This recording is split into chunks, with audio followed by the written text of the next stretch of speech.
What's up, guys? Welcome back. James St. Michael here. I hope y'all are doing well. We are back today with a brand new video of a brand new series I'm calling Gear Talk. Basically, we're going to talk about the gear that I use. You've all seen it in the studio, but I want to explain why I use it, what I love about it, what I'm not so big on, and why I think that you should use it too. But with that said, let's go ahead and get straight into it. As I'm sure you can probably already guess what the first piece of gear is that we're going to be talking about in this video today is. You see it right here on my right. It is, of course, the Apogee Duet 2. Now, I cannot begin to tell you how much I love this audio interface. I first purchased one maybe when I was a senior in high school back in 2013, and man, I had to save so much because I was working at the time. But when I finally got one, it was worth every penny. At the time, they were a little cheaper back then, like $500. But the first thing that I came to love about these audio interfaces from the moment I started using them was the clarity. Previous to that, I was using the old school, the real OGs out there. Not the new kids on the block, but the OGs out there will know about the DigiDesign Mbox ones.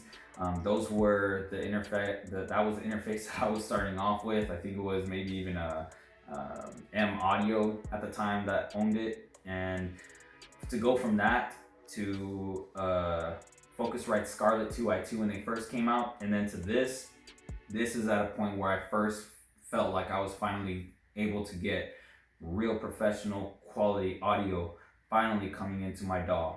One of the reasons for that is because of the converters on this thing. These converters, and it took me years to finally understand why these just sounded so good. They are not clean. I will say that right now.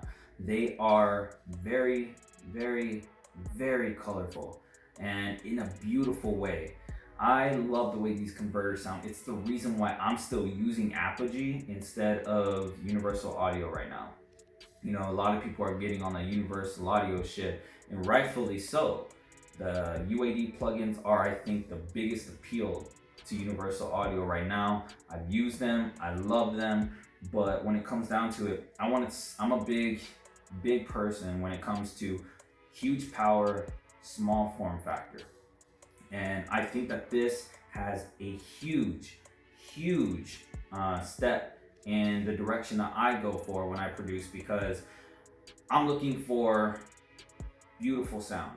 Now, not clean sound, I'm looking for beautiful sound. It doesn't have to be clean. If it's clean and it sounds beautiful, great. But the way I see it, everyone's always raving about, we have the cleanest preamps, we have the cleanest converters. That's great, but half the times it just sounds dull. And this right here, these converters do saturate your audio signal going in, but in a beautiful way. And when my philosophy is, or my thought process when I go about mixing is, you're gonna end up saturating your vocals anyway in the mixing process. Why not give it a little beautiful saturation going into the DAW to be printed with, so that way you can just make your life easier. And honestly, I have used Universal Audio. I've owned an Apollo in the past. It was great. I love my favorite thing about it was the UAD plugins, and I had the 8 pre at the time, so I was able to do the push-pull to switch between mic and line inputs, which I really worked for mic workflow. But at the end of the day, I felt like the converters in this just sounded more pleasing to my ear. Like, it sounded more harmonic. There were more harmonics in the audio signal that you just couldn't get out of something that claimed to be quote unquote the cleanest.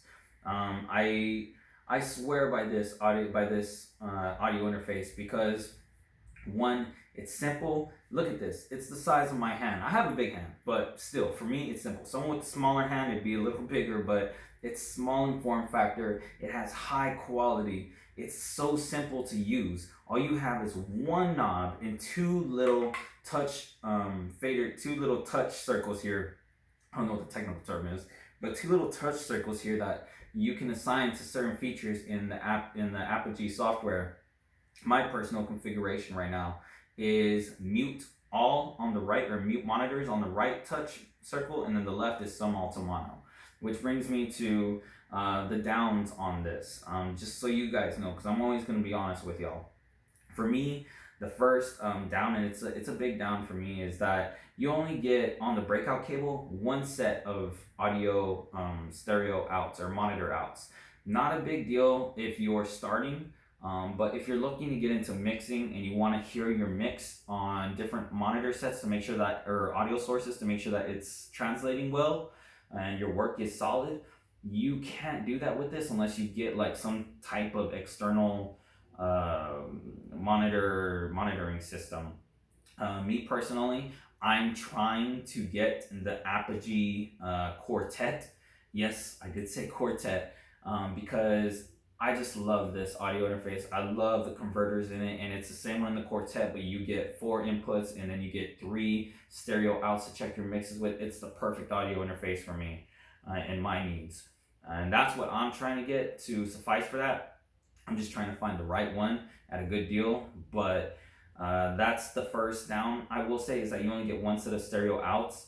But to suffice for that, I just sum it all down to mono, and I just check my mix in mono on these monitors, and still that in itself took my mixes from day and night. I shit you not, I was struggling banging my head on the door, like trying to get stuff to sound good in like 10 or 12 mixes. And when I started doing that, I was getting it done in 3. So that is an awesome feature, the touch strips. My second favorite thing about this audio interface is easily going to be the LED screen. Now, a lot of audio interfaces still use like some kind of color coding hardware light system. The Scarlett 2i2 has it. The new SSL has it. Me though, I'm a big fan of LED meters. If you're paying a lot of money for something, I think you should at least have a very clear LED, like very clear, high quality visual of what it is that your signal is peaking at. The Universal Audio still, for whatever reason, uses these analog ring lights. I'm not the biggest fan of that. I think that if you're paying as much as you are for an Apollo, such as the X4 coming out, which is awesome, I would totally get my hands on that. You should at least get some kind of LED lights, which if they do that in the future, I'm still picking one up, but the Duet gives you that. And you can easily pick up one of these used for $250 to maybe $350, depending on where you go. And I think that's a hell of a deal for something with incredible converters, for something with LED lights that is durable. I mean, this thing's like a freaking tank, guys. Like, I can't tell you, I feel comfortable taking this anywhere I go. Stuff like a rack like the Apollo, I'm nervous. I was nervous to take that sucker with me anywhere. But this sucker, I just throw it in my bag and I don't worry about, oh my gosh, did it just crack? I don't worry about that, because Apogee, I shit you not, their stuff is so good in terms of build quality as well as the sound quality. Now, another thing about this Duet, the only thing I will say that I'm not the biggest fan of is Apogee kind of gave up on the software of it. They still support it, they're still updating the drivers for it, but you're kind of using this old Maestro. It doesn't look as great as the brand new software they have for like the Element and the Symphony. That software looks freaking awesome. The software for this is kind of dull. It's a little older school, but it's just a software. You'll never really interact with it, so it's no biggie. It's just a little pet peeve. The other little pet peeve I'll say is it's got a clicky knob for when adjusting any parameters, such as the mic preamp or the input or the output or the headphone level. I'm personally not the biggest fan of that. I prefer smooth turning. The Focusrite Forte is another audio interface I had in the past that was the direct rival of this, and I compared the two, and I actually like both of them equally, but Focusrite just stopped supporting the Forte. I don't know what. I think that was a stupid ass thing to do. They just kind of dropped it and they stopped updating the drivers, and eventually all the Fortes just started like freezing and you couldn't get past this Focusrite logo on the screen. Just completely trashed the whole system.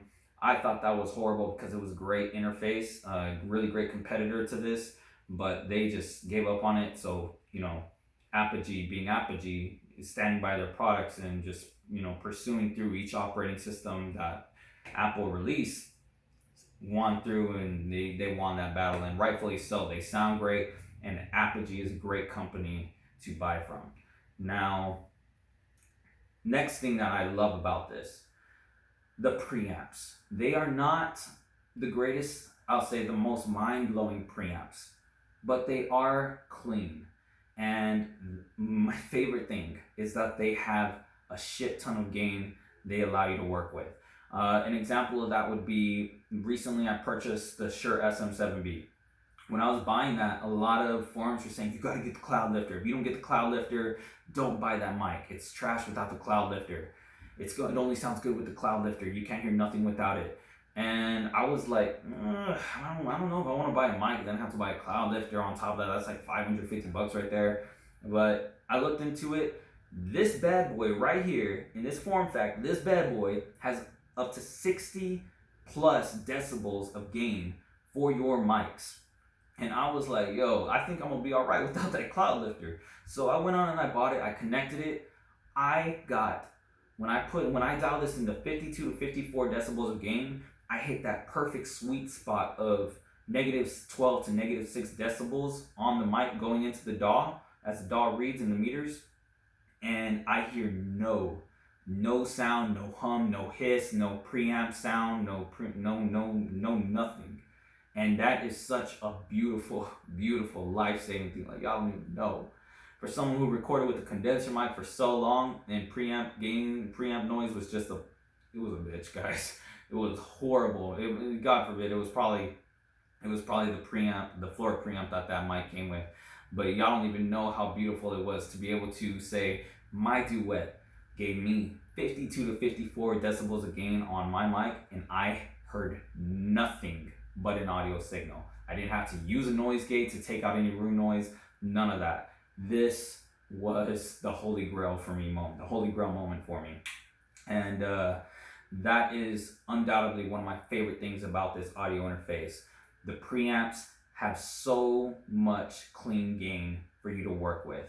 If y'all are using the Shure SM7B, go out there and get yourself one of these. If you're just starting to record vocals, go out there and get a Shure SM7B and one of these. You will not regret it. I promise you. If you go out there and you get a condenser mic, hey, that's great. I did the same thing. But at the same time, if you have a lot of room noise or if you got an AC, that mic is most likely going to pick it up. And depending on what audio interface you're using, those preamps could add some sound in the background of your vocals that you're just never going to be able to tweak out without some crazy experimenting with Isotope RX7 or something like that, which alone costs like $400, and you don't want to go do that. You might have to hire someone. Just trust me. I'm begging you, trust me. Look into one of these Apogee Duets and a Shure SM7B if you're looking at vocals and you're not trying to break the bank. You will not regret it. I promise you. You will get clear, clean audio and vocals into your DAW. You will be more than happy to work with. And your audio engineers will thank you. I promise you. They will thank you. But yeah, that is another reason why I just love this audio interface. This one, another reason I love this is a small nitpicky thing. It's black with a cool little glossy black glass top. And obviously that works great on the desk. That's the reason why I went with the black one. I waited on reverb.com and I found someone selling one for a hella good deal. I swiped it up quick. I was at work and I was like trying to be sneaky, and I was messaging the guy and I bought it. And I was so happy about it. Like, y'all don't even know. That's why I'm trying to get my hands on the Quartet right now in black, just waiting for a great deal, and seeing what, if Apogee can work with me on that. But that is one of the other pluses, small little thing that I love about it. But now let's talk about why this can work for you in terms of other ones, or is this even the best audio interface for you? So I'm gonna put that down real quick. Audio interfaces. Will this work for you? Let's ask and answer some questions, real basic, real quick. 1, are you going to be recording multiple instruments, or are you just going to be recording vocals and maybe a guitar or a single instrument here or there? If that is the case, where you will just be recording vocals and maybe a guitar here or there, and are looking at a budget of somewhere between $300 or so, this is the audio interface. If you are looking to spend a little more and you think that you're interested in learning a little more, I would honestly say if your budget is around $500 to $600 and you're looking to spend, that much and you're willing to learn a little more, I would go with the Arrow, honestly, the Apollo Arrow. Why? Because those audio interfaces offer unison mic preamps, and those really are a game changer. You can emulate a $4,000 preamp in that. It won't sound exactly like it, but damn, it sounds hella freaking close. You just gotta learn how to use those plugins. You gotta learn how those pieces of hardware work, because Universal Audio really does emulate the hardware in those plugins really well. And those are a much higher learning curve in terms of the driver and the software that you use when using those plugins. So if you feel like you're up to the challenge, look into the Arrow. You will not regret that as well, because I've owned Universal Audio and I didn't regret it. I just found myself never using all the preamps on the Apollo 8 pre that I had, and I also just really liked Apogee's color that they added to the converters, that the converters added to my audio signal going in. It was natural, it was raw, but it was beautiful and colored, and I really favored that. So that's why I went with this, and sold my Apollo. Plus I wasn't doing a lot of multi-track recording. Now, if you are looking to spend somewhere above $500,000, damn! Holy shit, $500,000 for an audio interface. If you are looking to spend above $1,000, that's where the game kind of changes. Between $300 to $1,000, this Duet and the Apollo Arrow, or the Twin, are really the only audio interfaces I say that are worth looking into in terms of audio quality and features and simplicity. Once you get into $1,000 to $2,000, that kind of expands open and you can start looking at stuff like Antelope. I've never used them, but it could be worth looking into as well. Again, this is for 2 to 4 input terms. If you're looking for something for like 8 inputs, but you want to keep it under 1,000, you might look at something like the Focusrite Scarlett, the 8 pre that they've got. That's a good one. If you're looking at somewhere between 1,000 and 2,000, the new Apogee Symphony Desktop is gonna be killer. I already know it. I already know it, guys, because Apogee's quality is insane.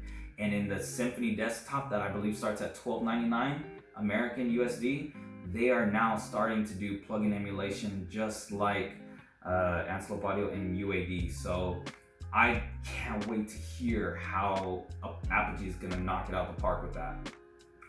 Also, you've got the Apollo X4 in that $1,000 to $2,000 price range at around $17.99 for 4 inputs with unison mic pre's, and then you got 1 stereo out and then 2 sets of line outs, which could also work well. And then you can daisy chain, and it comes with that quad core processing.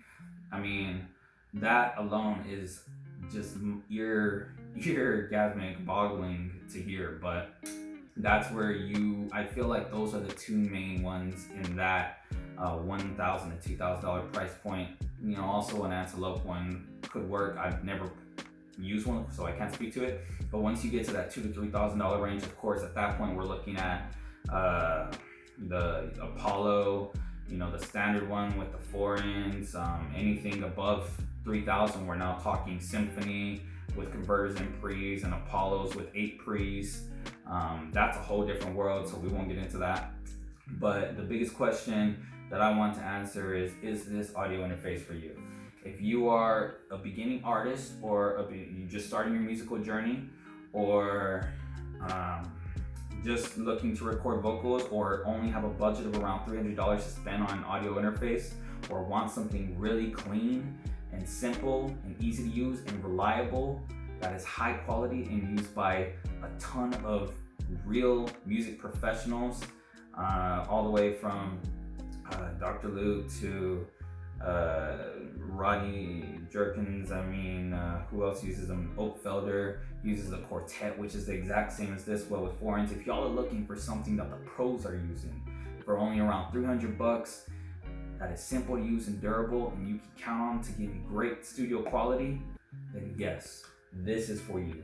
If you are looking for something, say you have a huge audio interface setup and you've got just what you want with the Apollo 8 Pre, but you want to record on the go and you need something durable that can give you great quality that you can depend on, this is still for you.